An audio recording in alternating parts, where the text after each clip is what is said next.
Good morning 10th class home science के lesson number 15 विभिन्न रोगों की अवस्था में आहार यानी कि हमें किस रोग में कौन सा आहार देना चाहिए।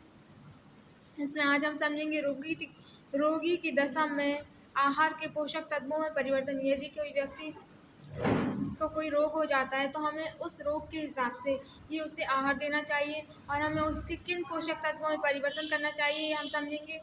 रोगी की दशा में आहार में पोषक तत्वों में परिवर्तन का संक्षिप्त विवरण निम्नलिखित है, जैसे कि प्रोटीन। कुछ रोगों की अवस्था में रोगी के आहार में प्रोटीन की मात्रा को परिवर्तित करना आवश्यक हो जाता है।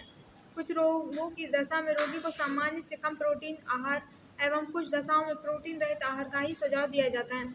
यानी कि कुछ रोग ऐसे होते हैं जिनमें व्यक्ति को प्रोटीन की कम मात्रा देनी चाहिए, जैसे कैलोरी कुपोषण, यकृत की सिरोसिस, नक्रोसिन, पेप्टिक सियनक रोग आदि की दशा में सामान्य से प्राय दुगनी प्रोटीन के समावेश का सुझाव दिया जाता है।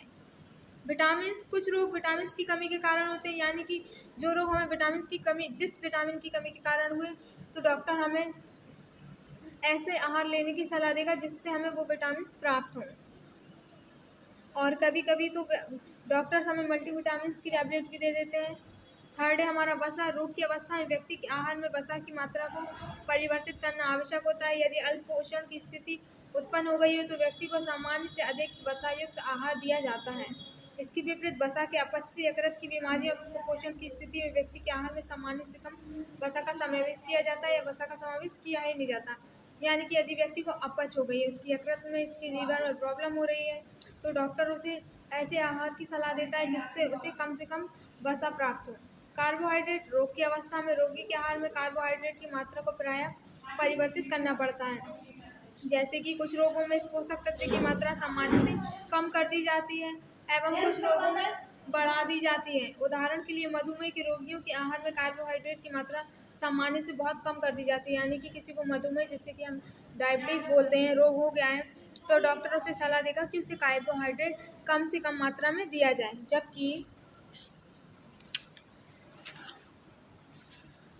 जबकि शल्य चिकित्सा से पूर्व कुछ रोगों में एवं एडिसन्स रोग से ग्रस्त व्यक्ति के आहार में कार्बोज की मात्रा सामान्य व्यक्ति के आहार में विद्यमान मात्रा से बढ़ाकर कर दी जाती है। यानी कि कुछ रोग ऐसे होते हैं जिनमें डॉक्टर कहता है कि इनको कार्बोज की मात्रा अधिक दी जाए। कैलोरी। कुछ अवस्थाओं में दिए जाने वाले उपचारात्मक आहार में अधिक कैलोरी युक्त भोजन सामग्री का समावेश होता है। यानी कि डॉक्टर कहता है कि इस व्यक्ति को अधिक कैलोरी का भोजन दिया जाए। व्यक्ति का वजन सामान्य से कम हो, उसे ज्वर हो या संक्रमण, कुपोषण आदि हो गया हो। खनिज लवण। खनिज लवण भी हमारे लिए अति आवश्यक है।